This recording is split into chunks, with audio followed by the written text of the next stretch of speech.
Mi nombre es Héctor Villalobos, director comercial de Centro Creativo ETN y don chingón de este programa. Aquí entrevistaremos a empresarios y figuras públicas que estén haciendo cosas chingonas en el área en que se desempeñan. Comenzamos.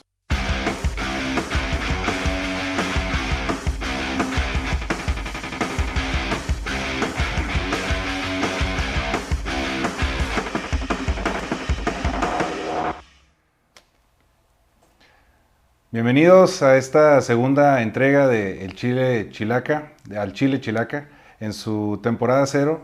Tenemos en esta ocasión al doctor Rodolfo Luis Vigo, que nació un 26 de marzo de 1946, abogado de la Universidad Nacional del Litoral, doctor en Ciencias Jurídicas y Sociales por la Universidad Nacional del Litoral, licenciado en Ciencias Políticas por la Universidad Nacional del Rosario.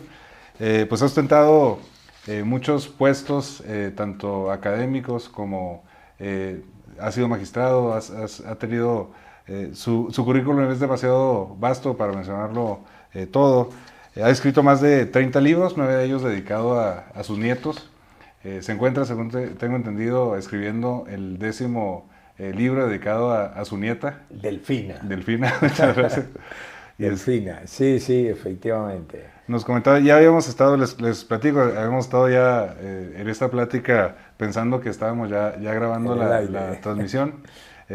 Tuvimos problemas técnicos y tenemos que volver a repetir.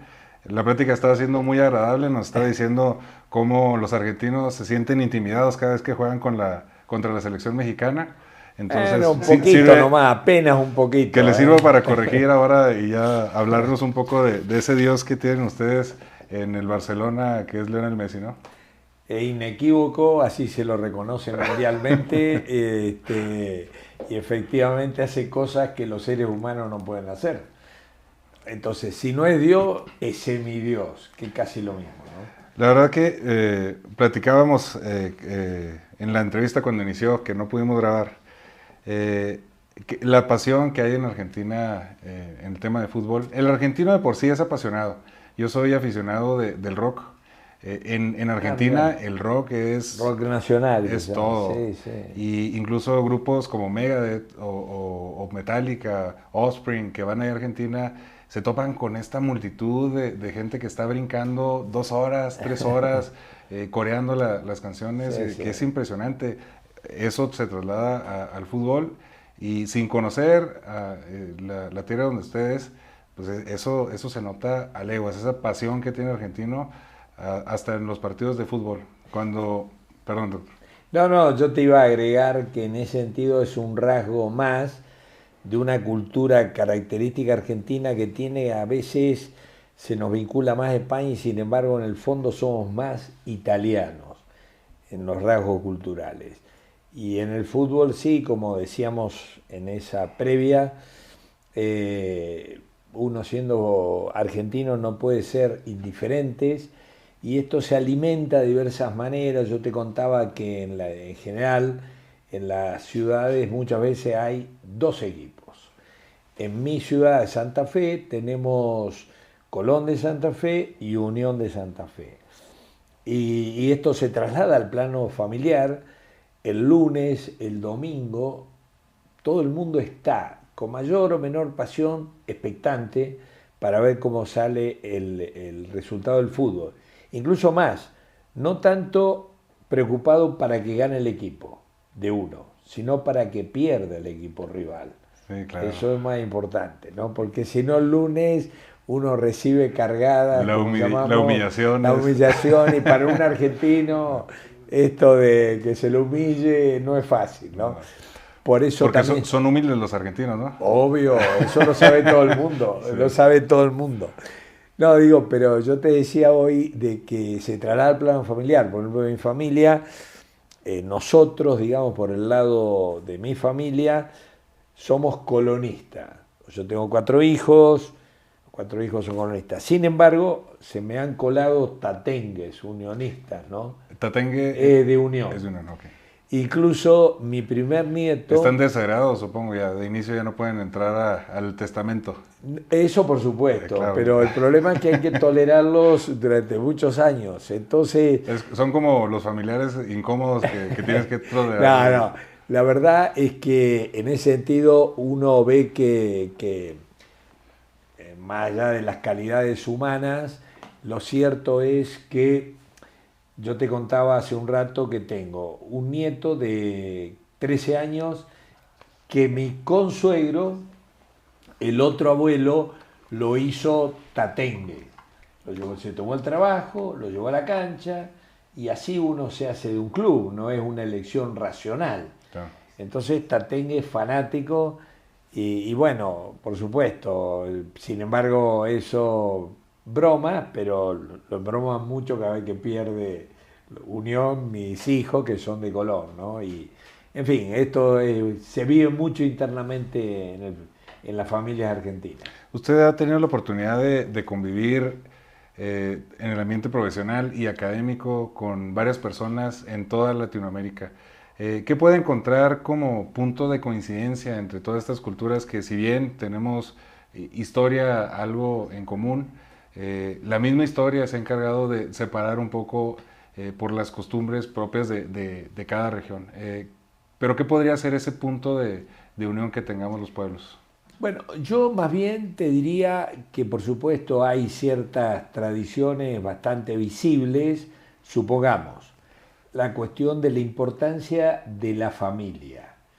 Esa es una nota de Latinoamérica, en el caso de ustedes incluso, como uno lo ha visto, pero sobre todo también es algo visible, la importancia de la madre. Sí.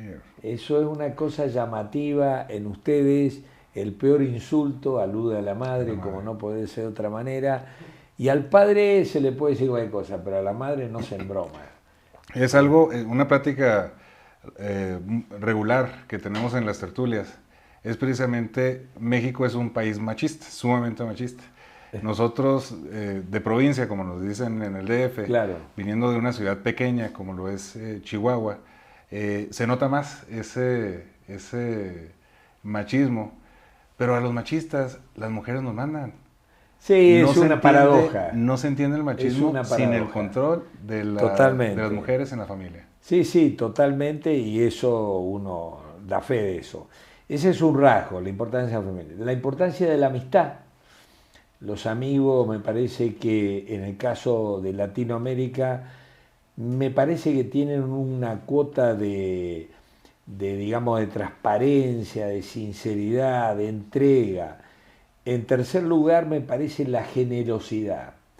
Bueno, y en el caso de ustedes en particular, el pueblo latinoamericano tiene una cultura de generosidad, de ayuda. Es muy raro que si alguien ve a alguien necesitado y le puede dar una mano, no lo haga. En cuarto lugar, me parece también un rasgo en general de América Latina es que reconocemos nuestra propia identidad, la reconocemos, la asumimos, pero bueno, también están las diferencias. Yo te decía hoy que es una nota muy reconocida canónicamente respecto a los mexicanos, que México debe ser el pueblo de los que uno conoce, y la verdad que conoce casi todo, toda Latinoamérica, es el pueblo donde el extranjero se siente mejor atendido. Es decir, realmente uno llega a cualquier ciudad de México y están aquellos que lo han invitado 24 horas expectantes. En cambio, a lo mejor uno llega a otro país y bueno, cumple la tarea que tiene que cumplir y se lo deja en el hotel y hasta el otro día no nos vemos. Y además que esto también, esta generosidad, entrega, preocupación para hacerlo sentir cómodo, se traduce en regalos que a uno hasta lo apabullan, ¿no? Lo incomodan, porque quizás no tienen la misma generosidad. No, bueno, yo creo que Latinoamérica tiene mucho para decir al mundo, hay muchos pueblos que uno ve comportarse que seguramente esos comportamientos costaría mucho imaginárselos trasladado a nuestro continente, ¿no? Claro. Quizás nos falta un poco en general, no a los argentinos, de autoestima. No a los argentinos Nos queda sobra, claro todo, sí. nos sobra, pero en Latinoamérica a veces indigna y estamos siempre mucho más dispuestos a rendir culto, pleitesía a lo que viene de afuera, que no alcanzamos a valorar lo que tenemos. Justo ayer estábamos platicando de ese tema. Yo no creo que sea exclusivo del pueblo argentino. Nosotros como mexicanos también, incluso hay un término, el malinchismo, que viene de cuando vino, claro, vinieron los españoles aquí, Cortés. Donde la Malinche ayudó de traductora de los españoles y gracias a eso dice la historia que pudo conquistarse varios pueblos. Y eso es por el lado de Tlaxcala, me parece, por ahí. Creo sí, donde entraron allá cerca de Veracruz, si no estoy seguro. Por el otro lado, sí. Pero aún ahorita se ve eso y yo siento, por lo menos en la parte de México, esa necesidad de agradar al extranjero que tenemos arraigada. Nos sentimos orgullosos de esa hospitalidad que nosotros tenemos y queremos nosotros que vean lo que somos como personas, como cultura, como familia, ¿no? Sin embargo, entre nosotros no somos tan afables, incluso aquí en Chihuahua, yo creo que a veces entre empresarios no nos apoyamos igual, preferimos contratar empresas del DF, de Monterrey, de Guadalajara, nomás por el hecho de que igual y yo lo conozco, yo sé que el fin de semana se fue a un bar y se puso hasta atrás, otro tipo de cosas que son factores determinantes a la hora de estarnos relacionando entre nosotros, ¿no? Siempre preferimos lo de fuera. Puede ser, y me gustaría agregar, sin abrir juicios sobre lo que dijiste, me gustaría agregar también otro rasgo de la cultura mexicana, la capacidad que tienen para hacer fiestas prolongadas. Yo he sido partícipe de cosas que el aguante que tienen, hemos estado en alguna fiesta que empezamos al mediodía y claro, en la cultura argentina, demasiado europea, bueno, uno se junta a comer 1 hora, 1 hora y media, exageremos 2 horas. Yo he estado en alguna fiesta que empezamos al mediodía, era la noche, yo estaba derrumbado y dale al mariachi y otra vuelta de tequila y qué sé yo, que es un rasgo que al mismo tiempo uno lo ve como algo casi envidiable, esta capacidad para disfrutar, para la fiesta, la música, que quizá como argentinos muy europeizados no tenemos, ¿no? La depresión tiene muchas caras, el pueblo mexicano ha vivido deprimido varios siglos. Y en ocasiones también esas expresiones de felicidad corresponden a unos vacíos, a unas carencias que podemos tener incluso como pueblo, ¿no? Bueno, a ver, voy a hacerte una admonición. Me molestan bastante los mexicanos cuando se empiezan a flagelar. Pero me molesta mucho porque se flagelan todo el día ustedes. Sí. Es decir, y yo muchas veces percibo eso de que se tiran para abajo. Sí. Y antes habíamos hablado del fútbol. Sí. La verdad que yo fuera de Argentina, y lo estoy diciendo en este medio, voy a México, quiero tanto este país y la verdad que me da rabia porque así como los argentinos uno los ve en la cancha y la verdad que pediría un poco más de medida, cordura, sometimiento, sí. Ustedes en general les falta esta especie de audacia, en fin, de picardía casi, que a veces, en fin, eso le hace perder a lo mejor un partido, no sé, o se resigna fácil, pero bueno, no. Ustedes tienen la mano de Dios, nosotros tenemos el no era penal. Es cierto. Doctor, esta no es la primera vez que viene aquí a México. ¿A qué obedece en esta ocasión la visita aquí a Chihuahua? Bueno, en general yo he venido a México con regularidad desde hace unos 20 años por razones académicas, lo cual significa que vengo a dictar clases, cursos a universidades, pero también al Poder Judicial. Porque si bien he estado desde prácticamente los 20 y pico de años en el mundo académico, en la universidad. He estado, me jubilé hará unos 11 años, he estado 23 años en el Poder Judicial. Y entonces he generado muchos contactos, muchos amigos, tanto en el mundo académico como en el mundo judicial. Así que han sido estos dos ámbitos los que me han generado muchísima invitación y la verdad que siempre la he pasado muy bien. Y una cosa referido a algo que estamos hablando también. Muchas veces cuando yo digo en la Argentina voy a México, me dicen, uy, qué peligroso. Y yo siempre cuento que en esos 20 años que vengo con regularidad, nunca he sido testigo de ningún acto de inseguridad. Es cierto que no ando buscando las cosas por la calle ni nada por el estilo, pero me parece que esta nota que muchas veces los medios proyectan hacia afuera de México, hay que precisarla que esos actos violentos circulan por espacios de personas, de geografía, que de algún modo están en un juego que uno puede presumir que en el horizonte aparezca alguna de estas cosas, ¿no? Pero la verdad es que yo en México me siento muy cómodo, muy feliz, a pesar de que no tengo estómago para el picante. Para soportar, no solamente el picante, la grasa, la fritura, muchas cosas, y tampoco tengo aguante para, en fin, lo que se toma acá en México. ¿No he probado el mezcal? Sí, he probado. Tequila. Pero por supuesto. ¿Has probado el sotol, que es de aquí de Chihuahua? Sí, sí. Sí. Bacanora. Eso no. Ese es de Sonora. Lechuguilla. Bueno, ya no me complicaste demasiado. Yo Enrique, no puede ser posible que siendo la sierra no le haya servido al doctor un vasito de lechuguilla, hombre. No, que yo no. O sea, una cosa es probar y otra cosa es entusiasmarse. No, si le sigue la fiesta con el mexicano. Bueno, pues yo por eso digo. Pero además la residencia donde yo paro allá en México, en la Panamericana, uno de los motivos de broma que le hago a la gente ahí de la Panamericana es la cantidad de cerveza que toman. Sí. Pero además la cerveza la toman mezclada. En la Argentina la cerveza se toma solo cerveza. Quilmes. Bueno, hay otras marcas, mirá que te van a cobrar, pero digo... Quilmes, patrocínanos.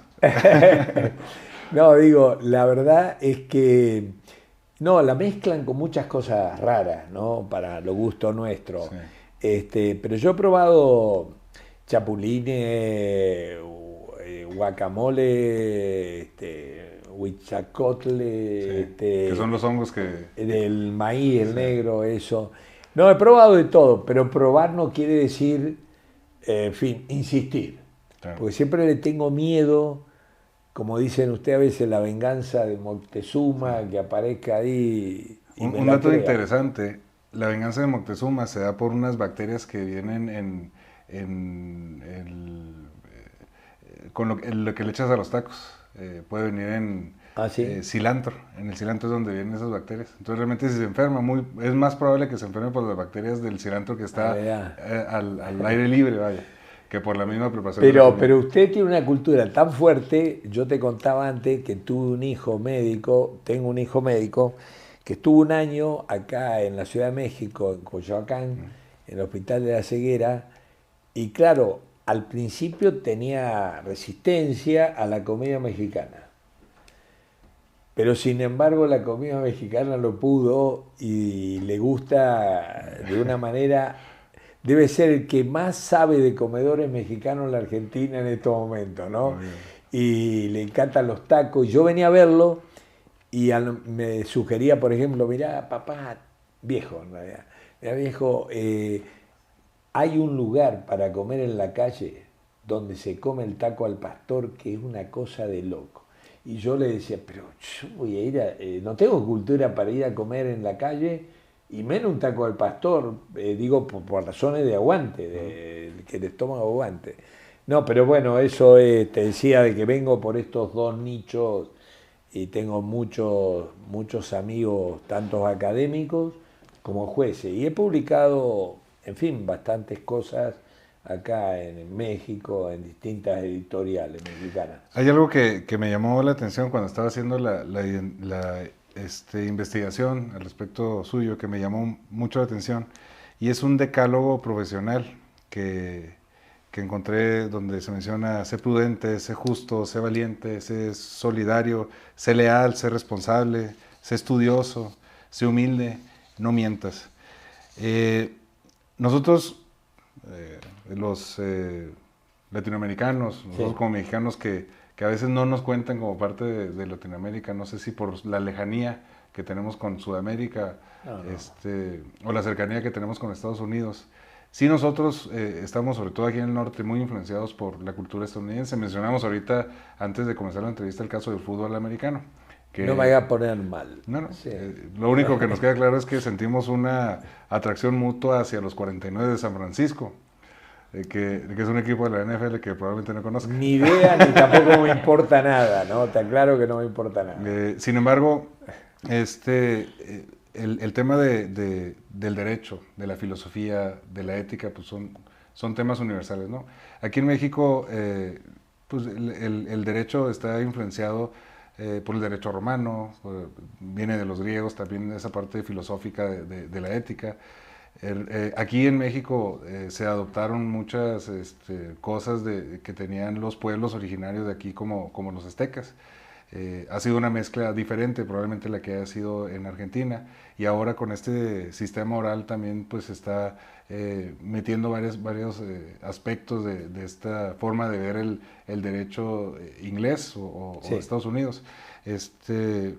Sin embargo, este tipo de valores que se pueden apreciar en este decálogo, pues esos son universales. Exacto.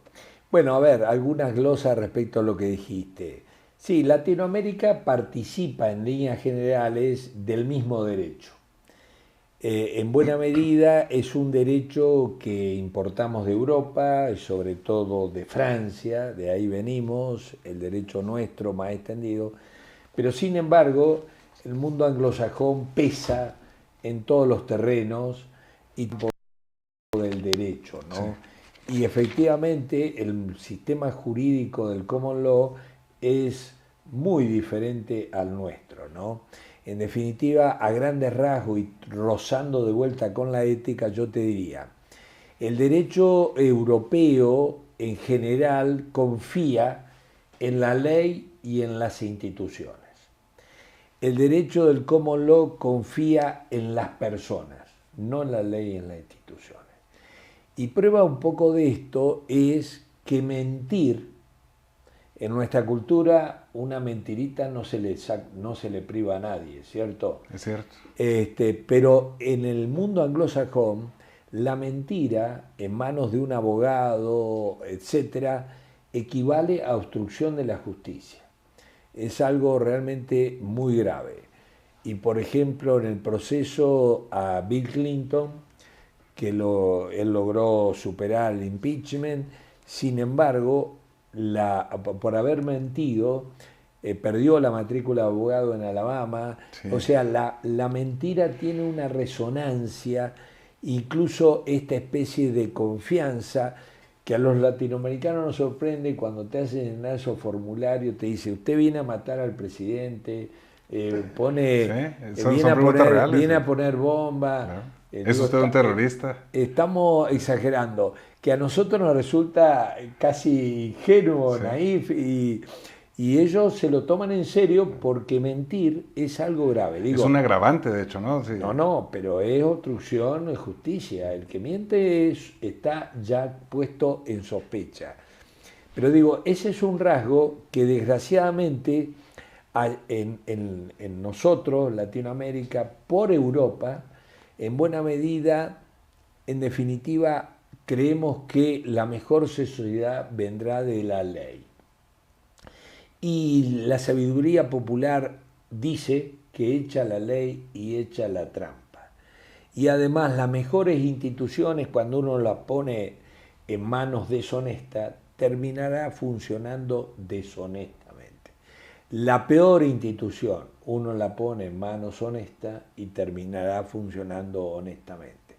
Digo, son dos culturas muy contrastantes, pero como vos señalabas, el cómo lo pesa en todos los terrenos y también el derecho, y hemos ido incorporando no solamente la oralidad, sino el juicio por jurados, Ujú. que en definitiva ha sido un rasgo de aquella cultura anglosajona y ahora estamos asimilándola paulatinamente. Respecto a los decálogos profesionales es otra cosa. La ética, en definitiva, allá siempre tuvo importancia, la ética en la cultura. Mirá, recordemos algunos datos que nos pueden sorprender.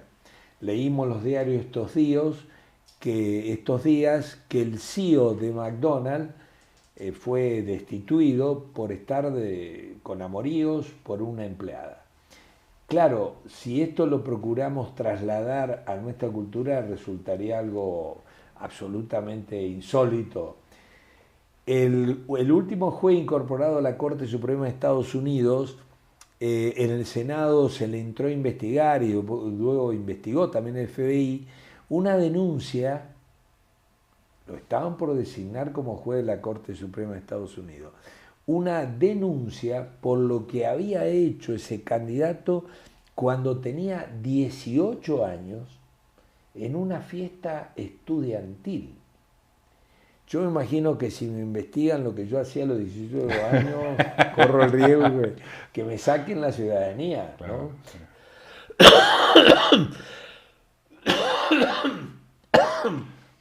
Como digo, un poco muy diferente estas dos culturas, ¿no? Muy diferentes. Por eso estos códigos a veces redactados en el marco de nuestra cultura, a uno mismo le suena un poco ingenuo, pero en otras culturas, hablábamos de la ética del juez, puede sorprender que la ética judicial en el mundo del common law incluye la ética que se trata de transmitir a la familia del juez. Okay. O sea, yo me imagino... Quieren blindar todo el ambiente que rodea. Ahí está. Entonces, supongamos, la esposa del juez o el esposo de la jueza se va a dedicar en política. Ah, bueno, esto requiere muchas precauciones. Okay. No podemos realizar reuniones partidarias en la casa donde también vive el juez. Claro. El vehículo del juez o de la familia del juez no puede lucir símbolos partidarios. Tampoco la casa. El hijo del juez, cómo se comporta si lo detienen, o cómo se comporta en un antro, como llaman ustedes, nosotros lo llamamos boliche, un antro. Cómo se comporta el hijo del juez si lo para la policía, etcétera, etcétera. Entonces, es muy interesante, pero yo finalmente uno se va poniendo viejo y creo que es más saludable confiar en las personas, en la ética, que no en la ley. Porque la verdad es que el derecho es muy fácil violarlo. En cambio, la ética se impera, la conciencia, en fin, eso me parece más freno para actuar, ¿no? La intención. La ética, como yo lo entiendo, es el estudio de la moral. La moral depende incluso de las costumbres que hay entre las personas que están interactuando en la comunidad. Puede ser diferente de aquí en México, en Chihuahua, a cómo se interpreta lo que debe ser. A ver, no te apures. A ver, primero, sí, esta distinción terminológica, ética o moral, en definitiva la etimología las asimila. Ética es una palabra que viene del griego, moral es una palabra que viene del latín, que coincide cuando se traduce eto por mores, que se lo atribuyen a Cícero. Es cierto que después con la filosofía moderna aparece la distinción entre ética y moral y hoy hay muchas opiniones.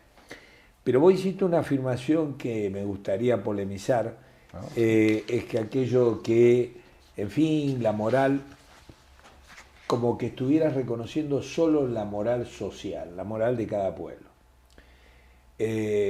Hacer esta afirmación es complicada porque supondría que entonces vos negás la presencia de los derechos humanos, cuyo valor es haberlos reconocido como universales e inalienables.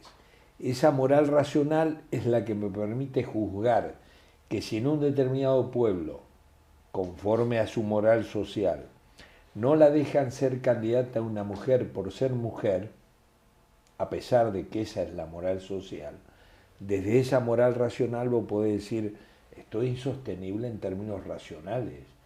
O si en ese pueblo hay una sociedad de castas, como hay en algunas zonas de la India, Sí. bueno, esa es la moral social, pero mirada desde la moral racional parece inconcebible que se pueda validar. Entonces, ¿hay morales sociales? Obvio. Pero hay algunas morales sociales que contradicen esa moral racional.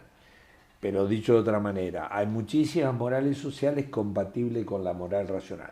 Pero la moral racional se constituye en una especie de límite para que haya esta moral social. No basta con decir que ese pueblo sostiene eso para justificar lo que dice. No nos olvidemos que en la época del nazismo la moral social también se apoyaba en que había una raza superior, una raza inferior, etcétera, etcétera. Entonces, el valor de los derechos humanos es haberlos configurado también como esa especie de moral racional desde la cual corresponde juzgar morales sociales. Muy interesante sus comentarios, definitivamente de un catedrático. Me quedé pensando yo en las diferencias que hay entre manera de ver pues, las leyes de los anglosajones con la de nosotros, en cómo ellos son un poco más cuadrados a la hora de hacer los juicios a cómo somos nosotros en Latinoamérica. Y me quedé pensando en algo, la cultura, el pueblo, el país, Sí. que tiene más leyes, ¿es el más corrupto? Pues, pareciera ser muy categórico hacer una afirmación de ese tipo, pero es cierto que hay una vieja enseñanza que viene de Roma en fin, alentada durante la Edad Media también, que las leyes deben ser pocas para que se arraiguen.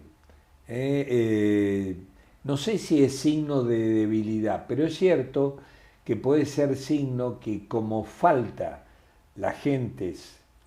a la gente saber cómo hay que comportarse, se necesitaría una ley para que lo diga. Y te pongo un ejemplo muy cercano al tema del juez. No sé si sabes que los jueces debemos apartarnos en ciertas hipótesis que técnicamente se llaman las causales de excusación, yo me excuso, o causales de recusación, me piden que me aparte. Entonces están tipificadas algunas causales, en fin, muy obvias. Si viene un familiar dentro de cierto grado de consanguinidad, obviamente el juez tiene que apartarse. Bueno, esto, claro, si el juez tiene conciencia ética sobre lo que es la imparcialidad, la independencia, efectivamente parecería que no necesita la ley. Porque si viene mi hermano actuando en ese juicio y yo sé lo que es la imparcialidad, la independencia, me hará ruido estar sentenciando en el expediente que está mi hermano como abogado. Claro. Entonces, quizás, es cierto lo que vos decís, que puede ser un signo de debilidad en la moral el hecho de que se necesiten muchas leyes. Pero vuelvo a repetirte, yo cada vez tengo menos confianza en la ley, en el sentido que la estimo necesaria, obvio. En definitiva, no voy a fomentarme y quedarme sin trabajo, pero creo que más confianza me inspiran En las personas. las personas y las Hace falta mucha educación tal cual, para tal poder cual. confiar en las personas. Exactamente. Sobre todo hay personas que no comparten los mismos valores que la gente de bien comparte, ¿no? Efectivamente, y esto está muy extendido, ¿no? Doctor, ya para cerrar esta entrevista, Vale. que ha sido un deleite, la verdad, nada más faltaron un par de lechuguillas o un par de sotolitos para que sea Bueno, aún más en agradable. la próxima. Estamos nosotros procurando que los entrevistadores, las personas que entrevistamos anterior a usted en este caso, hiciera 3 preguntas y después a usted le tocará contribuir con otras 3 preguntas para el que viene. Okay.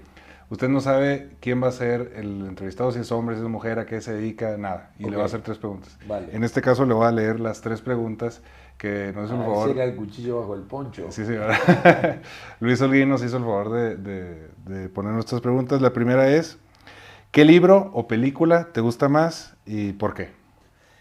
Bueno, yo soy de libro, me gustaría hablar, porque al cine voy, la verdad, porque a mi mujer le gustan mucho las películas y muchas veces tengo espero que no la vea esto, tengo que disimular que estoy muy interesado, inquieto por la película que a ella le gusta. Pero libros sí, a mí hay un librito que es poco relevante, pero que le asigno muchísima importancia porque me marcó cuando pienso por qué uno en definitiva piensa en la perspectiva que piensa, y ese librito lo leí cuando estaba estudiando Derecho, que es un librito que escribió Etienne Gilson, un filósofo canadiense, y el librito se llama Realismo Metódico. Y está en la biblioteca mía, como te imaginarás, es una biblioteca grande, es uno de los problemas que tengo en casa, los libros y los conflictos que genera cuando veo un hueco, pongo una biblioteca. Pero digo, ese librito le tengo un cariño enorme porque me orientó en definitiva, sobre todo en lo que pienso, con categorías realistas. En gran medida planteaba la disyuntiva, ¿no? O se piensa conforme a la realidad o procuro que la realidad se adecue a lo que yo pienso, ¿no? Sí. Realismo o idealismo en términos sencillos. Eso sería mi respuesta. Me siento más cómodo respondiendo al libro que de película, tengo miedo de hacer papelones. Aunque hay un director que me pareció, algunas películas se me ocurre, Woody Allen, la verdad que vaya, sí. Le he seguido mucho, me encantan esas películas, podríamos decir, con un guión inteligente, Sí. paradojal, ese tipo de cosas, me gusta muchísimo. Me encanta Woody Allen. Igual que Groucho también, que es algo parecido, pero anterior, muy bueno Woody Allen. No me lleves al terreno que no. Bueno, esta pregunta es mucho más sencilla. ¿Qué solución propones para acabar con la desigualdad? Eso lo sabe hasta mi madre. No, bueno, yo diría, soluciones hay muchas, okay. Ojo. Es decir, me parece que en buena medida la primera solución es la ética. Es decir, que se tome conciencia que hay gente que tiene tal nivel de fortuna que si siguen este proceso no va a tener oportunidad de disfrutarla, porque va a tener que vivir encerrada o arriba de un helicóptero. Entonces, la primera es la conciencia ética, preocuparse, sensibilizar, sobre todo los poderosos, por la desigualdad. Lo segundo es que el derecho puede aportar, y hay muchas propuestas, sobre todo dirigidas a los países ricos, que se sensibilicen que lo que le pasa a un ser humano en algún sentido me está pasando a mí. Okay. Empatía. Empatía. Y cuando uno ve fotografías, ese chiquito muerto en las costas del Mediterráneo, ahogado,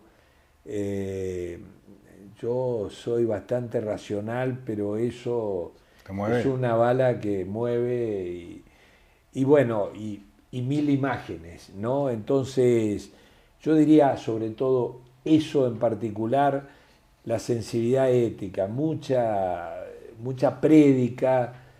Yo veo a veces una cultura de un nivel de frivolidad espantosa, los medios de comunicación favoreciendo una tilinguería, no sé si este término tiene traducción, frivolidad, preocupado por el autito, por la Amarillismo. moda, amarillismo.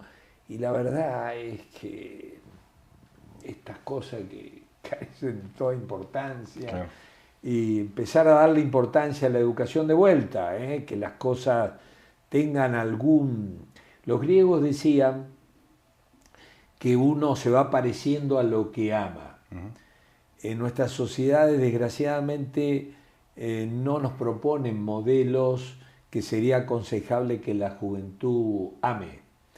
Los griegos sabían que tenían que ofrecerle modelos a la juventud porque hasta los animales se parecen a los amos.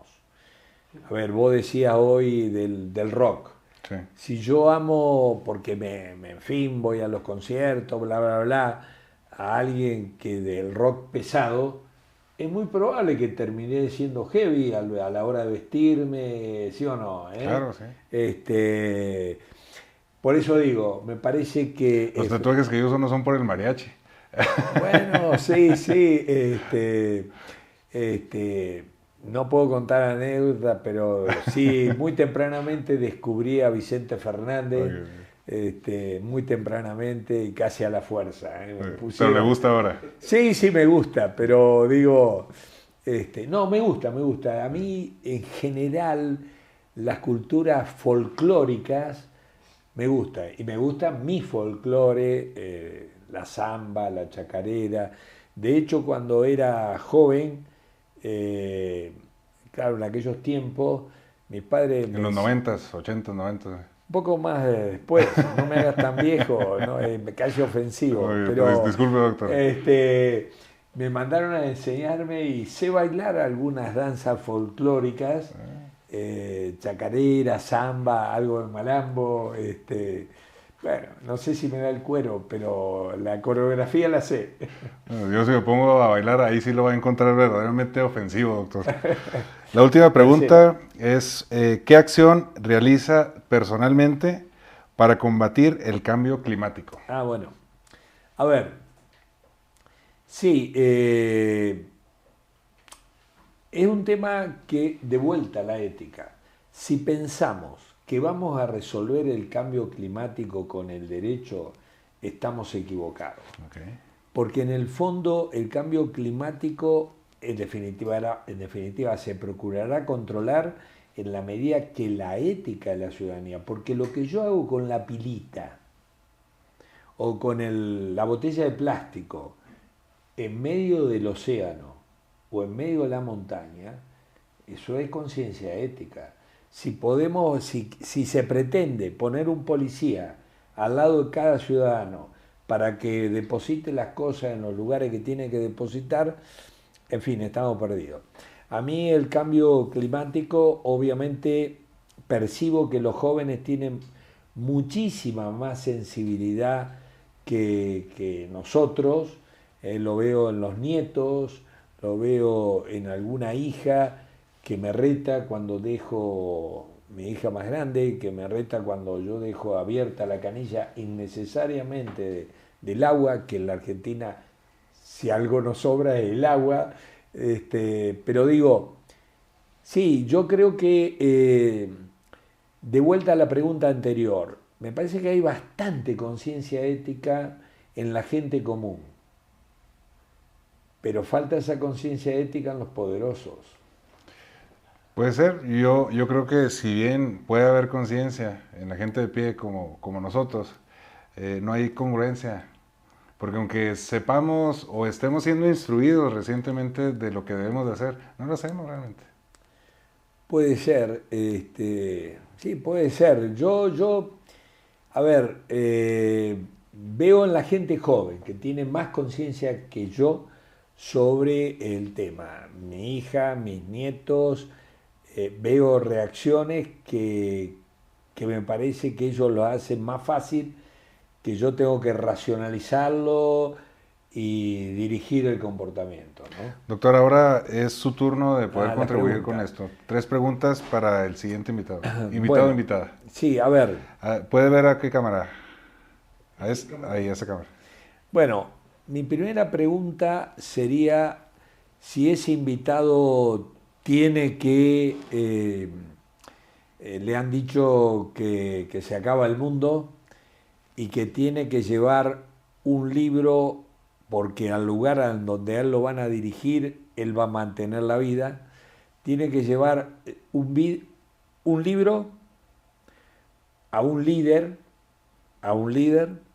y a una persona común, no líder, persona común, amigo, novia, novio, lo que sea.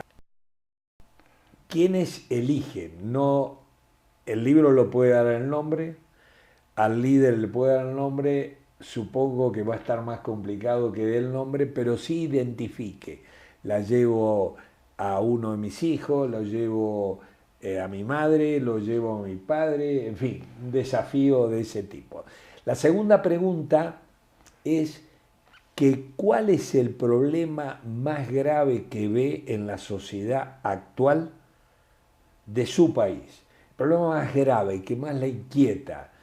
Hoy hablábamos del, por ejemplo, no quiero dar una ayudita, pero el tema de la desigualdad, ¿no? Cuando uno ve, en fin, gente durmiendo en la calle, en fin, eso, o la corrupción de los políticos, en fin, ¿cuál es el problema que ven más grave y que lo tortura, lo mortifica cuando lee una noticia que confirma que eso es muy grave?